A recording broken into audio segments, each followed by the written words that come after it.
Professor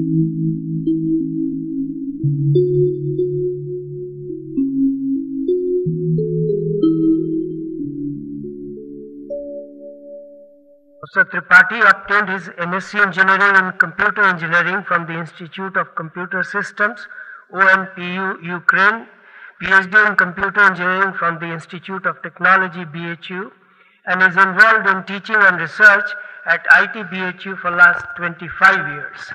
His research interests include parallel and distributed computing and software engineering. He has successfully guided 10 scholars for their PhD degrees and is currently guiding 4 more students. He has published more than 50 research papers in refereed journals and proceedings.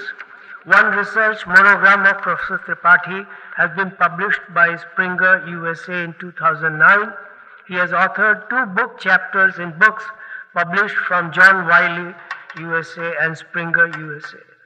I now request Professor Tripathi to please present his talk. Thank you, Professor Anand Mohan. Quantum computing is an area that has attracted people from various disciplines, and mostly people, those who do not belong to computer science, have been contributing in a great deal. There are certain things that we must be interested in, like there are 3 words that are of importance in science or any studies in general: issues, challenges and problems. Many a times we make use of these words interchangeably, but they mean obviously different things. Issues are something that scientists, academicians and possibly the society in general are concerned with. When we start addressing an issue, then we may come across a few challenges that need to be tackled. When we start dealing with the challenges one by one, we come across multiple small and big problems that need to be solved. Today I am going to talk only about issues, not about challenges and problems that need to be dealt with. Those issues are important because as students of computer science, we have been waiting for quantum computers to be a reality, and people have to work with it, people have to solve problems. There are many types of problems that need to be solved. There are certain problems that computers are not going to solve in the near future, but there are problems that can be solved by computers, and there are certain issues that we have been interested in. Mostly I would be concentrating on software engineering issues. As software engineers, what people can look for. As I know that many of the participants here are from colleges and universities, those who may be wondering what quantum computing and computer science is. On the internet,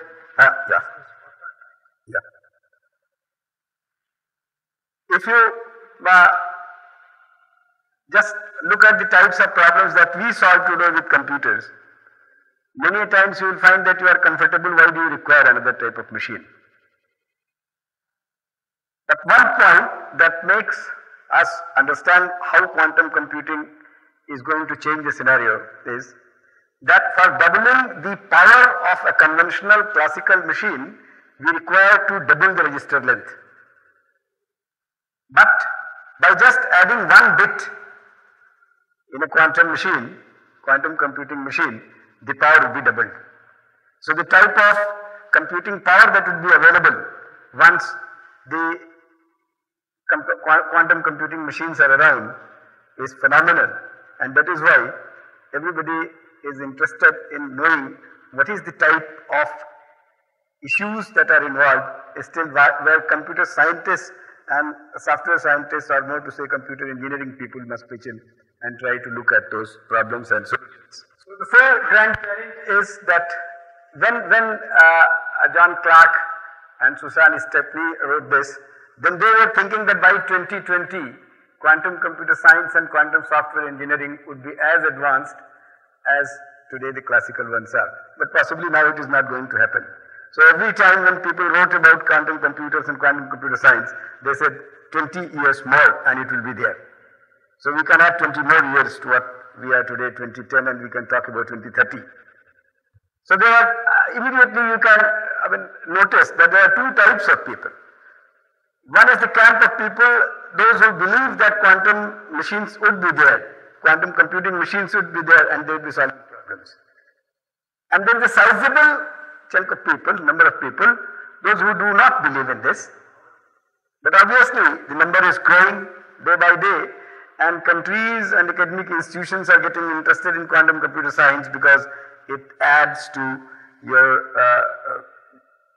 status in terms of your standing in computer science research when it comes to dealing with cutting edge technology or maybe the various scientific issues. When commercial computers would be available, how would the quantum software engineering exploit the full potential of commercial quantum computers, computing hardware, whatever it would be? Would it be of the similar type what we have today, or it would be different?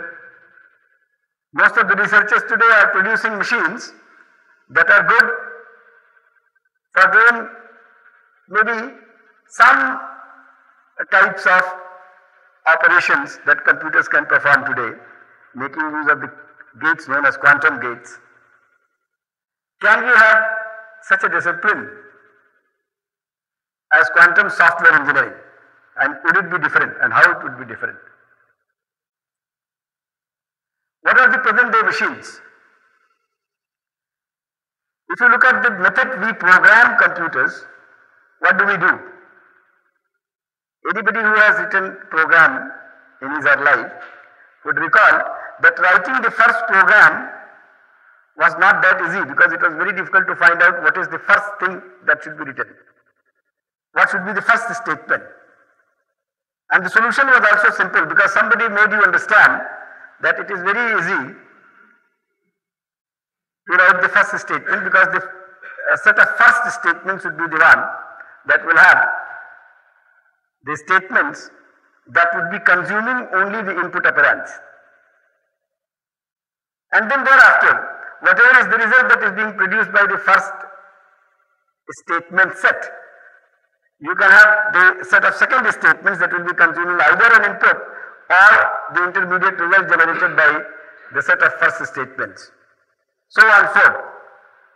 So we have a method of organizing a computational procedure or a computational repertoire in terms of delaying the operations, mathematical or logic operations involved in solving a problem till the necessary operands are available. And we have these types of machines as von-Neumann machines under the name stored program concept. The stored program concept is simple, but the consequences are interesting and great.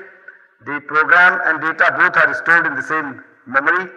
What it means is that the memory does not distinguish between an instruction and data when it is stored in a location. A location may contain either an instruction or data item. It is for the processor to understand that whatever is being fetched is an instruction or data. And it helps in organizing a machine that can take an instruction, modify it, and then execute later at some point of time. And apart from it, when you are executing a program, when you are executing instructions of a program, then there is a possibility of producing results and storing them away so as to make them usable when all the necessary operands for some other instruction that comes later would be executed. So factually, we have a limitation from the machine side that we have gone for a type of compromise between time and space.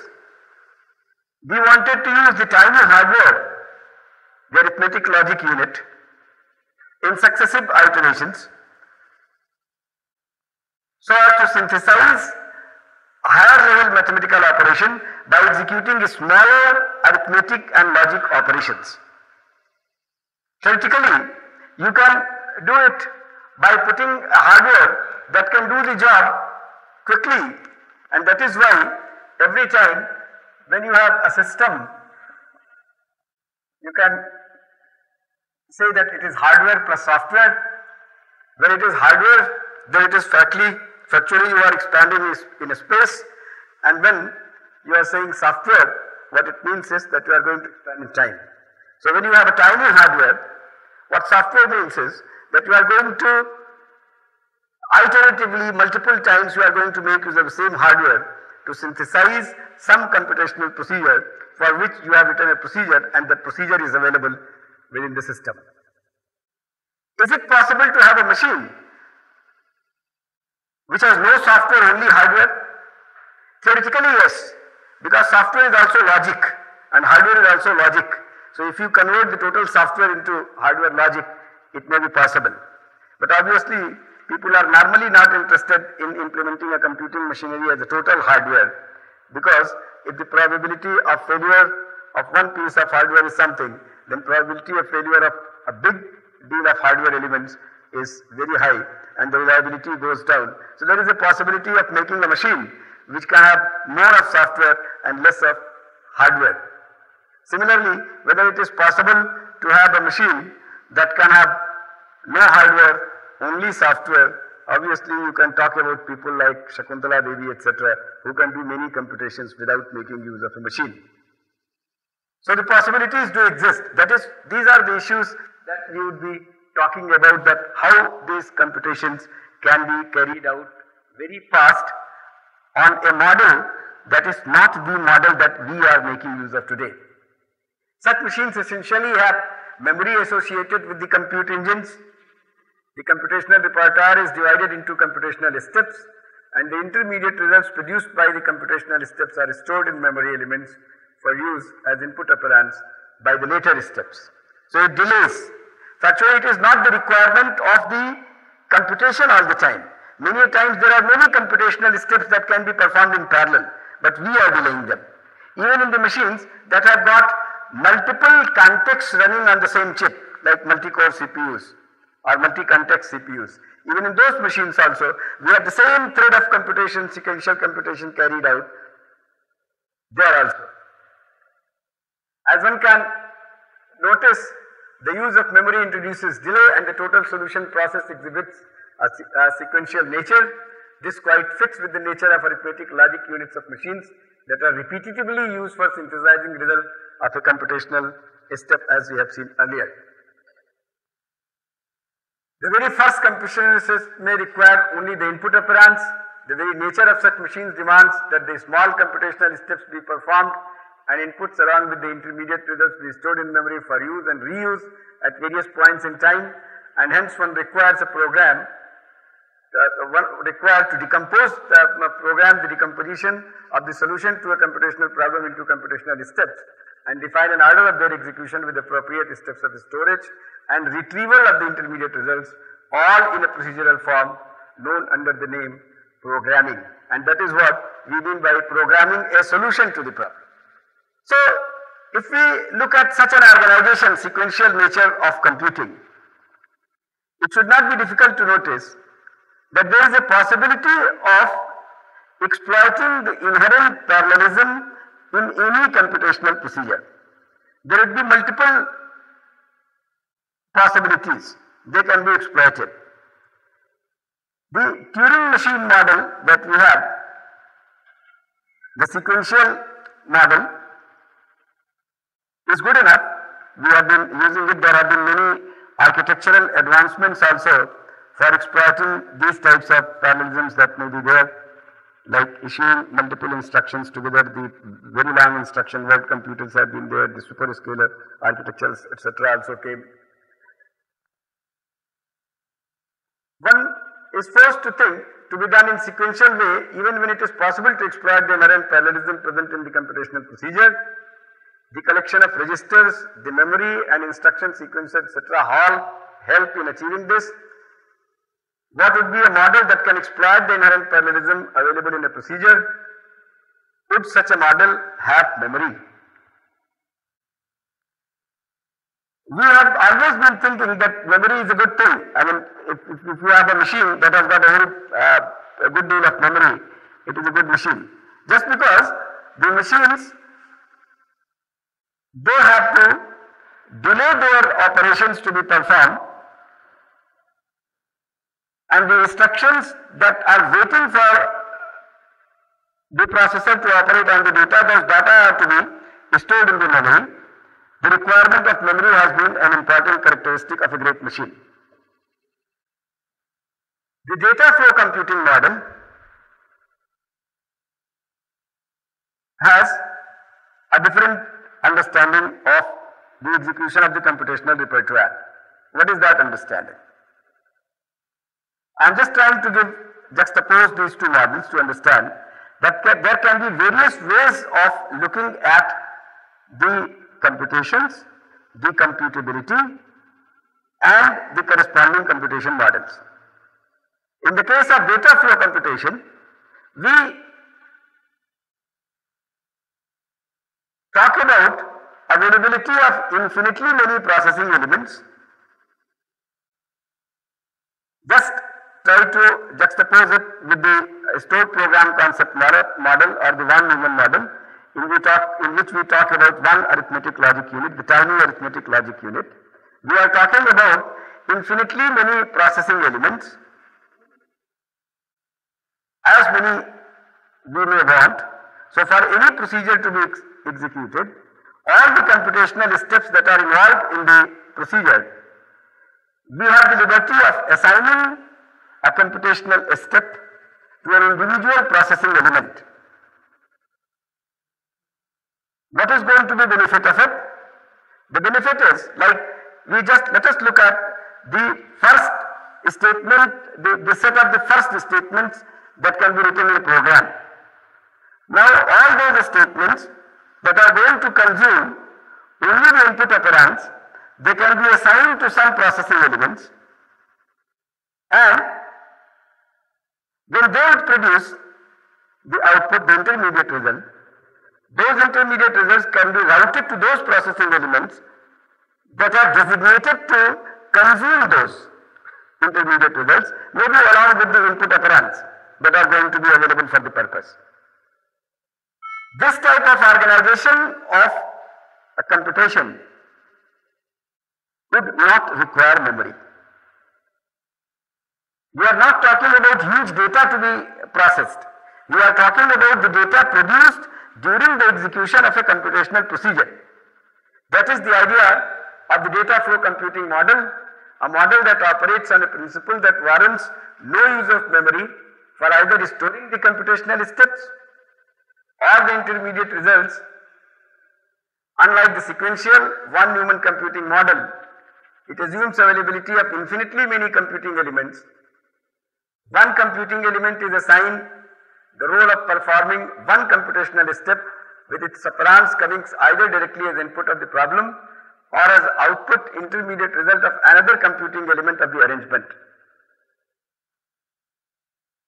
Obviously, and the second reason why I am citing data flow computing model, that when this model was proposed, at that time also it was being understood that in very near future data flow computing machines would be around, everybody would be using it, and people would start writing programs, and programming languages also came in that could purposefully utilize the data flow computing model, and the computational speed would be very high. That was being understood. Such a processing element is known to be waiting for all the operands, and as and when it receives them, it fires its own result. That is the term used for data flow computing model. But still, one has to understand that the method of thinking about decomputation remains the same. It does not deviate from what the sequential model thought about computing, the way computations must be performed. The only possibility of that is what we are saying, that if we are expanding in hardware, expanding in space, then time is getting reduced. So a system can be hardware and software. So we are having more hardware, more number of processing elements, and the requirement of memory is diminishing. It is not there. The human mind keeps performing quantum mechanical computations as a routine affair. We are sufficiently good at that. We keep doing that. Quantum machines can very closely mimic that capability of quantum mechanical computations. So if it becomes a reality, as I said in the beginning, that doubling the power of a machine in our classical computing model requires doubling the register length, whereas in the quantum machines, just by adding one bit, one qubit, the power is doubled. So if such types of commercial computers would be available, then obviously a good deal of new things can also happen that we have not thought about as of now. I have mentioned the word Turing machines in the beginning. That was important also. Why? Because this does not only show a path for making a machine, a machine that is a sequential machine that we make use of today. It also talked about the notion of computability. So if something is computable, we can demonstrate that we can propose a Turing machine for the purpose. In other words, what we said, that Turing computability means mechanical solvability. I mean, if something is mechanically solvable, then Turing machine can do it. There are many problems as of today that we cannot solve in reasonable time on machines that we have. And that is what is promised by the quantum computers, that those problems would also be done quickly. Even there are newer types of problems that will arise when many of those problems can be solved. What are the requirements in the future that we need to concentrate on? What are the issues that we should be concerned with so as to be able to exploit the quantum machines when they are around? And when we talk about quantum computing machines, we are talking about the commercial quantum computing machines, not the laboratory machines. Most of the researchers in quantum computing area we would find today is centered around proposing newer types of algorithms, and they would be making use of some number of qubits, and they would be making use of quantum gates. Just think about writing programs in terms of and or gates. With the new type of capability of quantum computing machines, there would be some more problems that can be solved. So instead of looking at only Turing machines, so as we said that in case of data flow model programming, when we talked about programming a solution to a problem, then what we meant there was writing the steps. Such way, in the sequential computing domain, giving a method for solving a problem is nothing but organizing the computational steps in such a form so as to be able to generate intermediate results at appropriate time and consume intermediate results. Writing a program for sequential computers is nothing but writing the computational logic and writing the intermediate result generation and exploitation logic. Both are done simultaneously. Whereas in case of data flow computing model, what we are doing is that we are programming the interconnection of the processing elements. That is what is the programming that is done for making available their operands, as the processing elements have the capability of waiting and firing the result only when their respective operands are available. Quantum computing does not mimic exactly the data flow model, but in a way, though we talk about quantum registers, etc., but when full capability quantum machines should be available, they may mimic the same idea of exploitation of the 100% parallelism in solution process to a problem. And newer types of solution processes are also possible. As I said, that notion of computability was shown by the model of the Turing machine. Now, it is the time when we should be talking about the notion of quantum computability also. So, mechanical solvability is Turing computability. That is one thing that we have to understand. There are problems that are tractable problems, the problems that can be solved on a computing machine, as we know. There are problems that are intractable.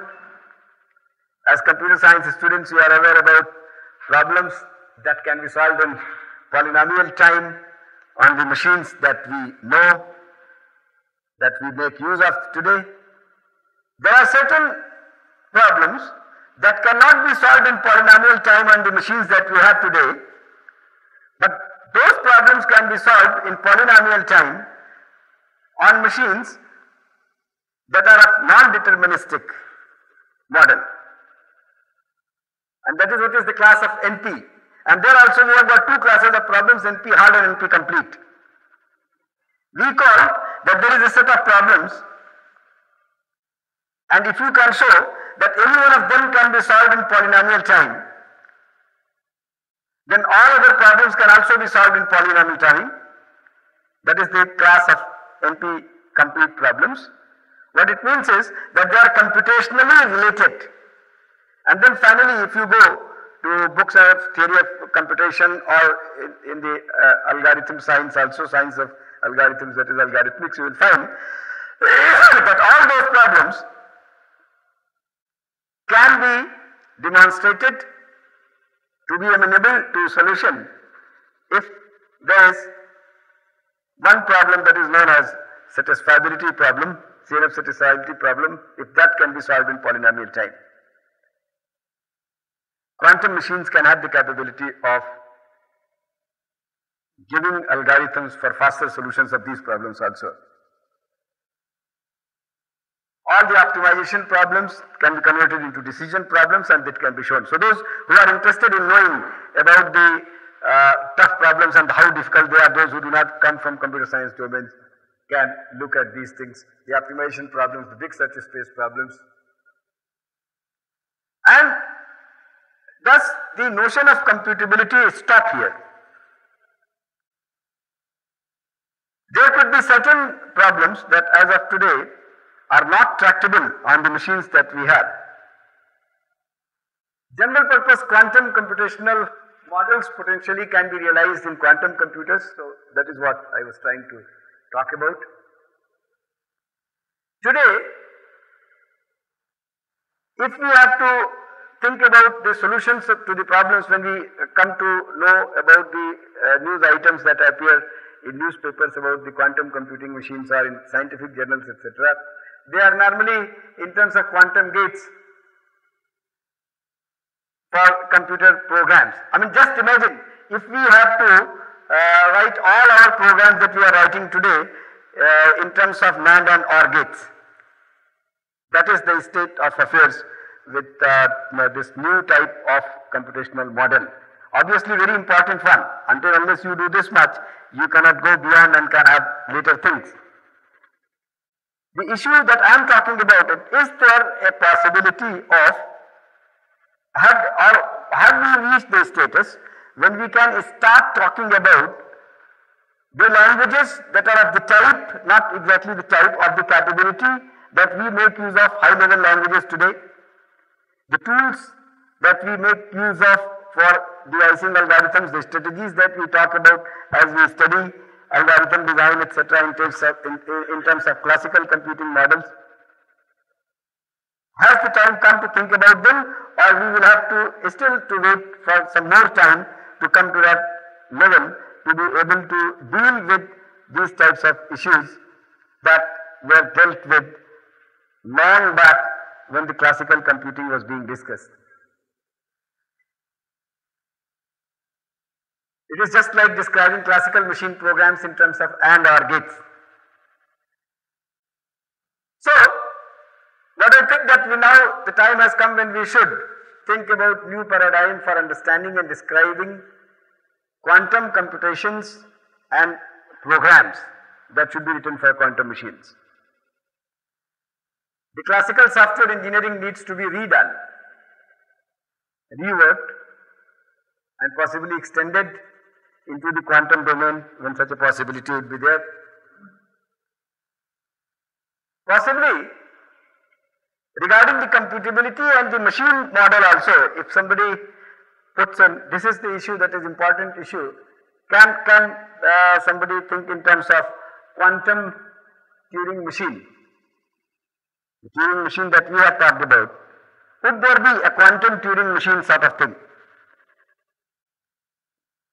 So that anybody who is trying to propose a solution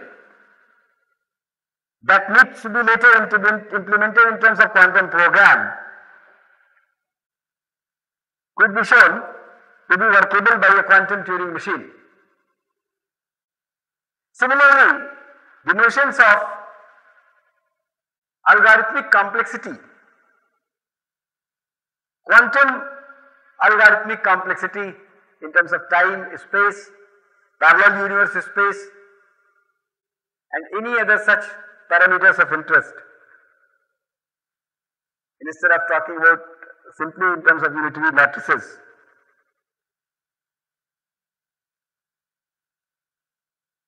Suitable assembly and high-level quantum languages.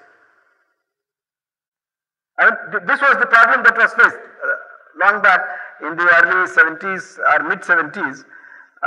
Being a great computer scientist or computer engineer would mean that whether you understand machine language programs or can you write assembly language programs, right?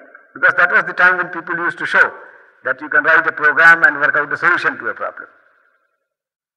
I think that is the type of stages of development that quantum computing has to pass through, that it has possibly, it has to have, or there can be a jump, a leap, and we may talk in terms of high level languages without going to assembly level languages for quantum computing, quantum assembly languages. This is another issue that needs to be discussed in scientific community and answers to be, and when we discuss this issue, then only we come across the challenges that need to be taken. And once those languages would be there, programs would be there, then would we require quantum compilers to compile those programs into object code that will run on a quantum machine? Or more elegantly, can we say that we would have present day programs, and these programs can be translated into quantum programs or directly into quantum assembly language or machine language programs that can be computed, that can be executed on quantum machines. Something that we talked about in terms of parallel programs, that parallelizing compilers, that you can have a sequential program and a parallel version can be produced by a compiler, a code that will run on a parallel machine, that type of situation. Because the scientific community has been devoting a good deal of time and effort in making programs that are running on today's machines, when the quantum machines would come, then writing new programs, new algorithms every time. Obviously, if new algorithms are there, new programs one would be writing. But if the simple algorithms can be converted into quantum algorithms, simple sequential algorithms, or for that matter at the higher level, if the programs could be translated and quantum quantum programs could be produced, or machine language equivalent could be produced that can code the quantum machine. Factorization, etc. and beyond. Q algorithms, obviously, a discipline. And when we say Q algorithm, it doesn't mean that firefighting sort of thing, that today to me occurred that this is a good problem, it needs a solution, and I write a quantum algorithm for that. When we are talking about quantum algorithms, what we are talking about is the strategies that we talk about. Like when we go to algorithmics for classical computing model, we have the divide and conquer, we have the greedy method, we have the branch and bound, we have a mix of all these, backtracking, etc., all taken together for solving many problems. Can there be novel strategies of algorithmics, for quantum algorithmics? Maybe the time has not yet come. There are many still things to be done by physicists, by those who are from the domain of nano electronics and microelectronics side. and other physics domain people, still there are many issues and challenges that need to be tackled, and then possibly we come to that situation. So, whether still another issue is that can we have certain types of tools that may be used for these purposes. Like, can we have quantum computer simulators in order to perform computational experiments and validate language and algorithm designs? This is something that is possible, this issue. I mean, instead of going to quantum computers directly, we can have simulators, and people are working on these lines, and such types of simulators are becoming very useful for those who are interested in laboratory validation of the algorithms and the problem solving methods that would be there. You see, let me give one more noticeable thing that has occurred to minds of people, that this is not the only method of performing computing, quantum computing, that is going to change life. People are talking about quantum computing based on things based on optics. There is a possibility of biocomputing also, molecular computing also. The amino acid chains can be involved. There is a possibility of a hybrid type of machine that makes use of all the three, etc. So this is not the only way of providing a good deal of computing power. And possibly maybe now next 20 years down the line, we are going to see a great change in terms of newer types of machines appearing. But whether those machines are going to appear within 20 years is difficult to say, because this window of 20 years is sliding. In 90s also we said that it is 20 more years. In 2000 also we said 20 more years and we will have, and now in 2010 again we say 20 more years and we would have. So the commercial machines are not very easily going to come. So these types of simulators are going to be important, because what we want is possibly that whether there can be a parallel development of the architectural arrangements of quantum computing machineries and the corresponding theory of computation, the corresponding algorithmics, the corresponding development of programming languages, the software architectures, etc., etc. So these types of simulators can be very useful. It is an issue again that needs to be tackled, that what should be the nature of those simulators. So one thing is that you make quantum computing algorithms and run down these simulators and validate them, and the other thing is to run full-fledged validation of the languages and the algorithms that needs to be tackled through these simulators. For quantum software, similarly, you see, in case of classical software engineering, we have come a long way. We have talked about third generation languages, then fourth generation languages, and then we stopped talking in terms of generations of languages. We have come now to architectures, and then we have talked about how people write software solutions to problems.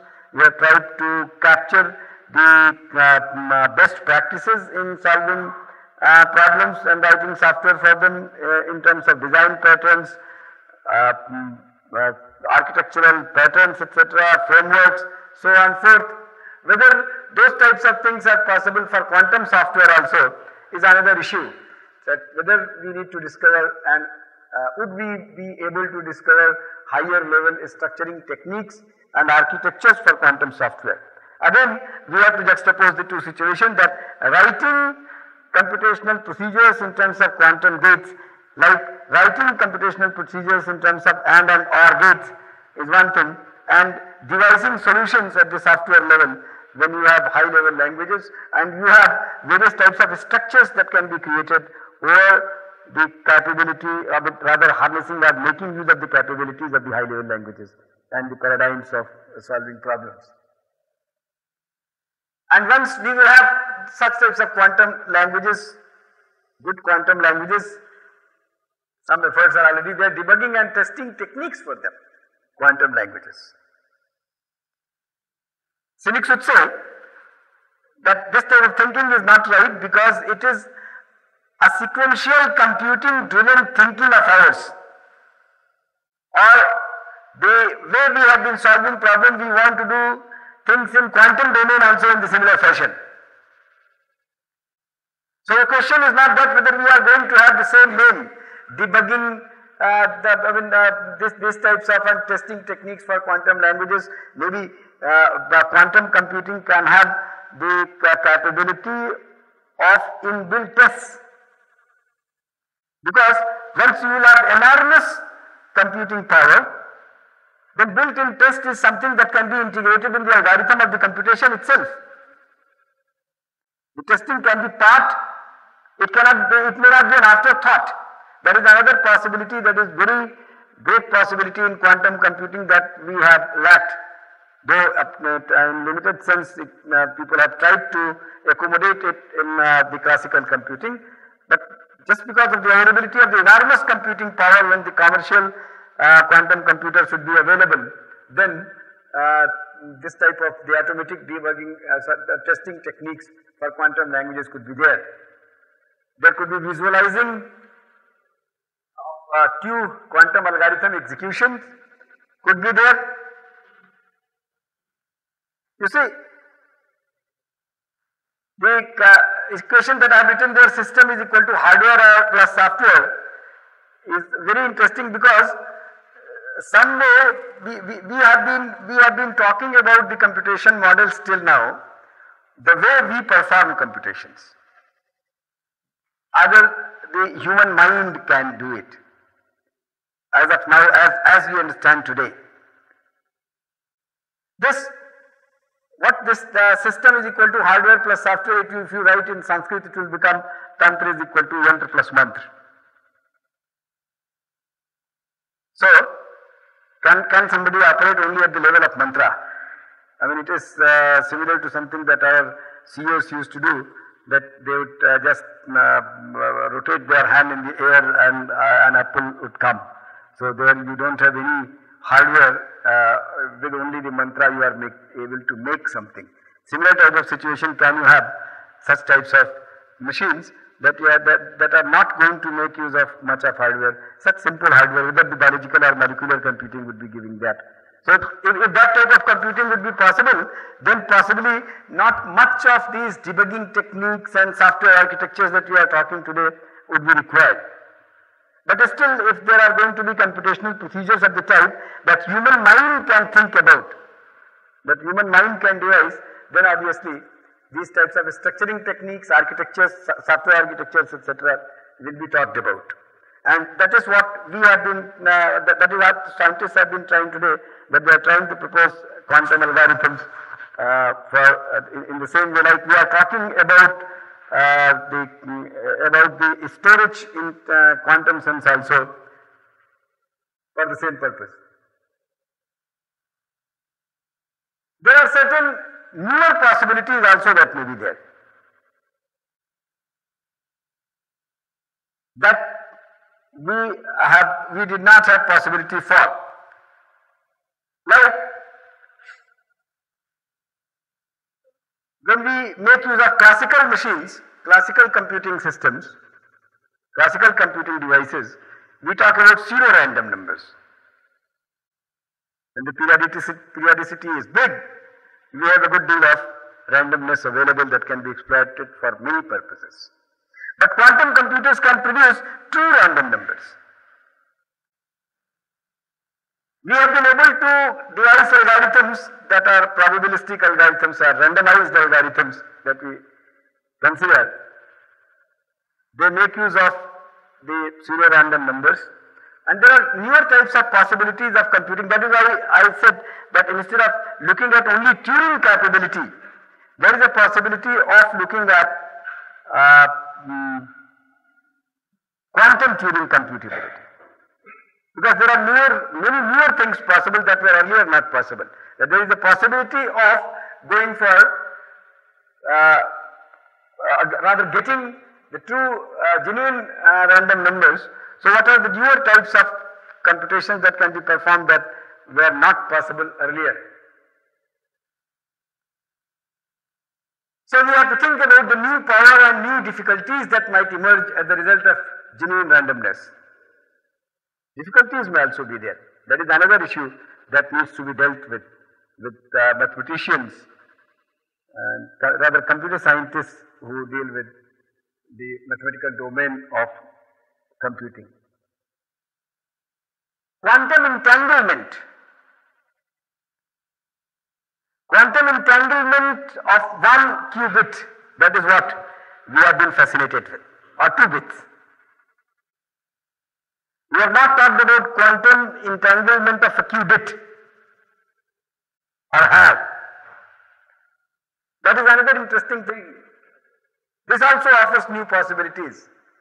We can have something that is not possible with present day machines, that is information teleportation. Complete information teleportation. This can be exploited to produce new kinds of protocols and new kinds of algorithms. So as I started in the beginning, that those who are in computing science area, we have the requirement of dealing with the issues and then challenges and problems. So we are still at the level of issues, that whether we have to concretely identify the issues, and that is why the word issue is important. Because if we start dealing with some non-issue under the name issue, then it may lead to a destination which will not be very rewarding. And now the computing science community needs to address these issues that are from the computability side and up to the exploitation of the capabilities of the quantum computing machines. We come to an end of this, and I hope that the software engineering discipline would start devoting sufficient time and effort for the serious consideration of the quantum software engineering issues. Thank